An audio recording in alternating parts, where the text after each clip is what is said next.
അന്യോന്യം സ്നേഹിക്കാത്ത ഒരു സമൂഹത്തെ വളരെ എളുപ്പം കീഴ്പ്പെടുത്താൻ പറ്റും ആർക്കും.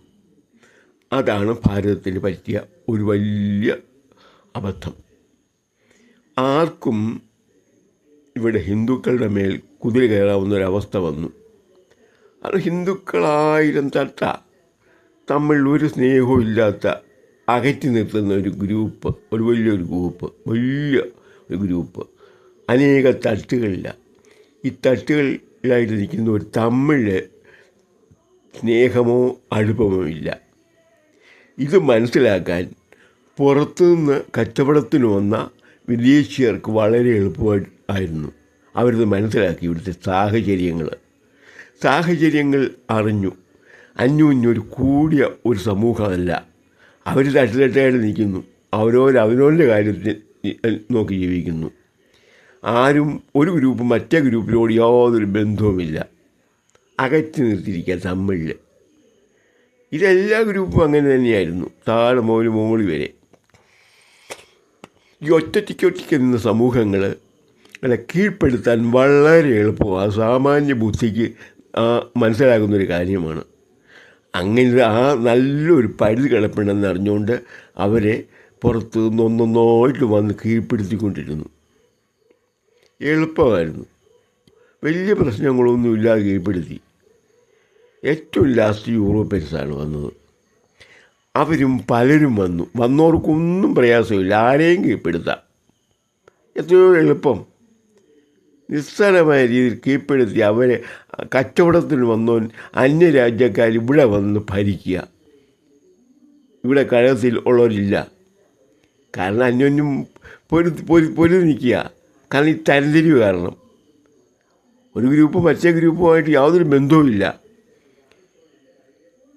അതൊരു വലിയ പ്രശ്നം തന്നെയാണ്. വലിയ പ്രശ്നമാണ്.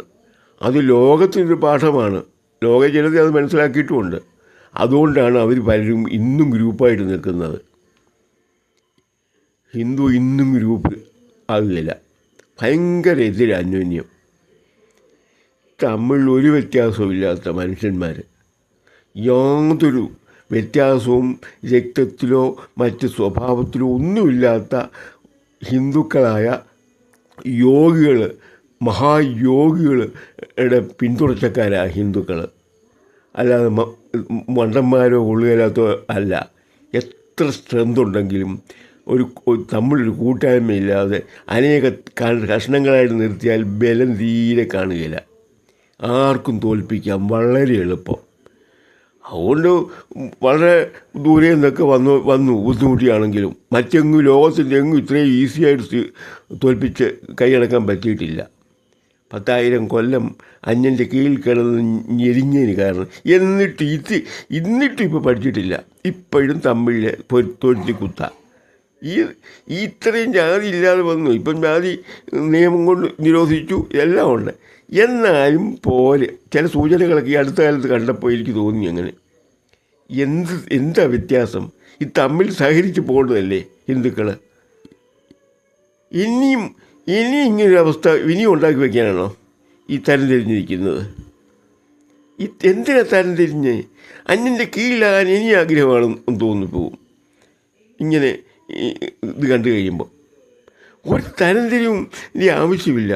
ഇവിടെ ജനിച്ചവരെല്ലാം ഹിന്ദുക്കളാണ്.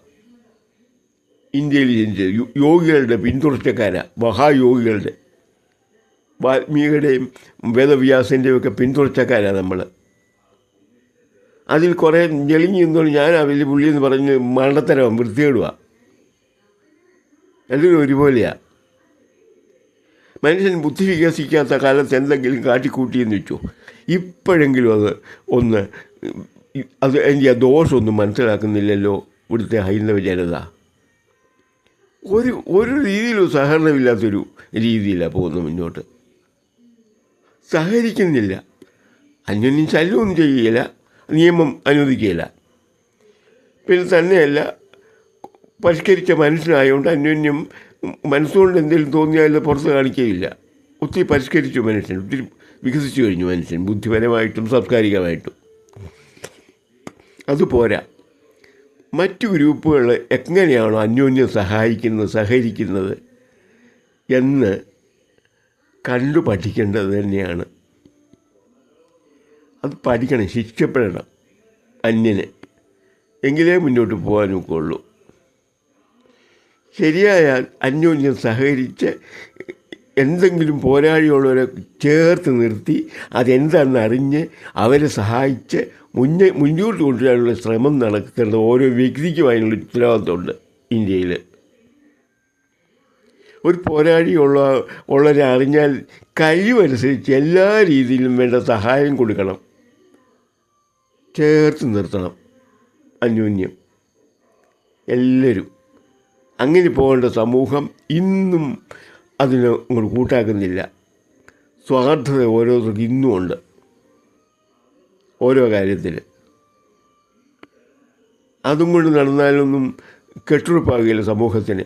ഇന്ത്യൻ സമൂഹം ഇനിയെങ്കിലും അന്യൻ്റെ കീഴിലാവാതിരിക്കണമെങ്കിൽ അന്യോന്യം സഹകരിച്ചേ പറ്റൂ. ഇല്ലെങ്കിൽ അത് മുമ്പത്തിനേക്കാൾ കൂടുതൽ പ്രശ്നമാണ് ഇനിയും വരാവുന്നത്. അതൊന്ന് ചിന്തിക്കേണ്ട വിഷയം തന്നെയാണിത്.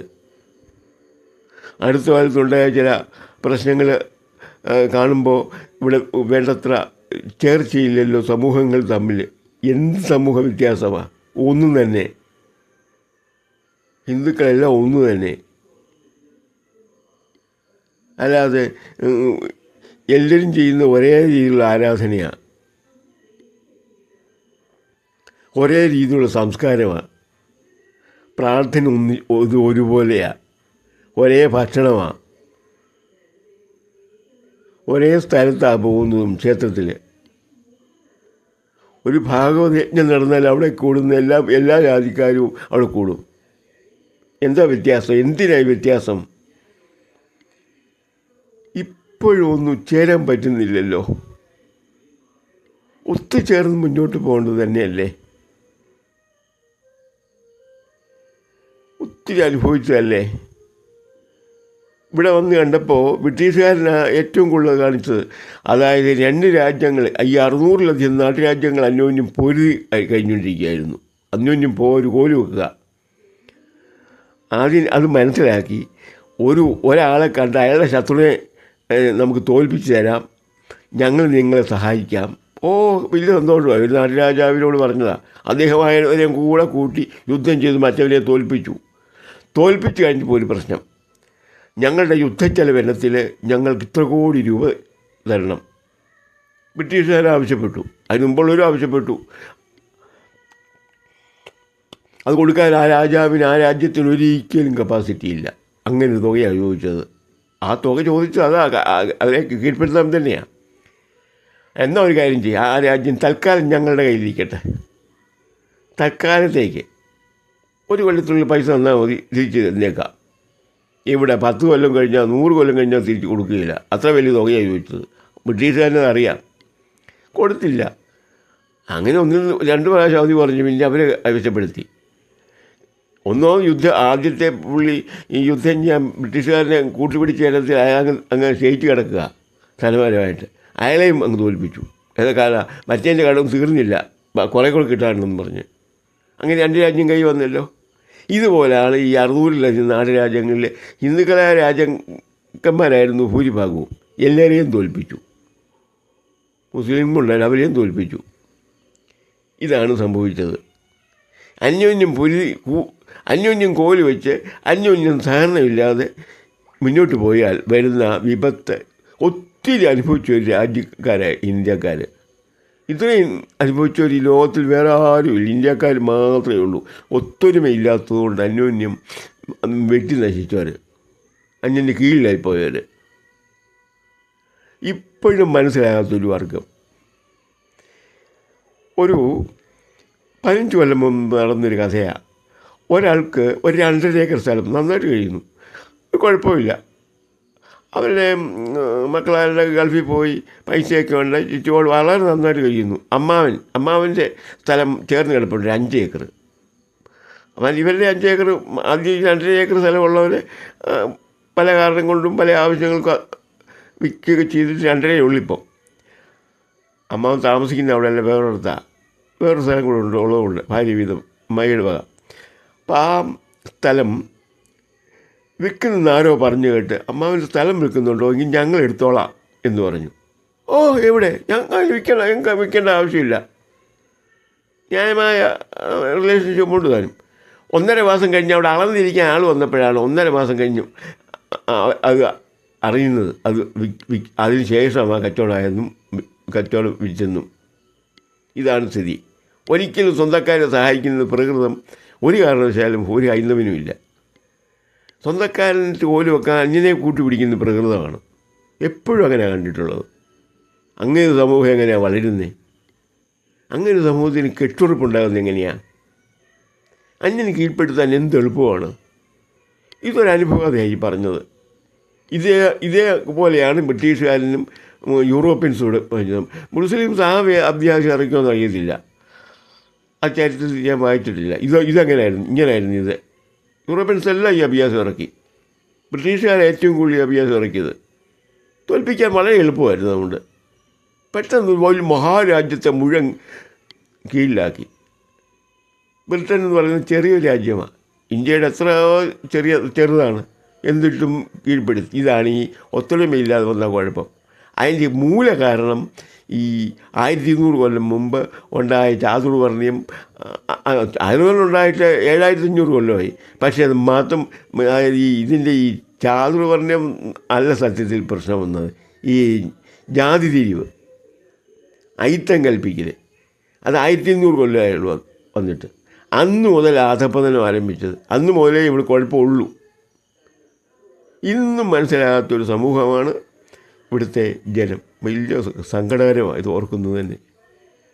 ഒരിക്കലും ഇത്രയും കാലം അനുഭവിച്ചിട്ട് 1000 കൊല്ലം അന്യൻ്റെ കീഴിൽ കിടന്നിട്ട് ഇത് മനസ്സിലാകാത്തൊരു സമൂഹമാണല്ലോ എന്നോർക്കുമ്പോൾ സങ്കടം വരും മനുഷ്യന് ആയിട്ടുള്ളവർ.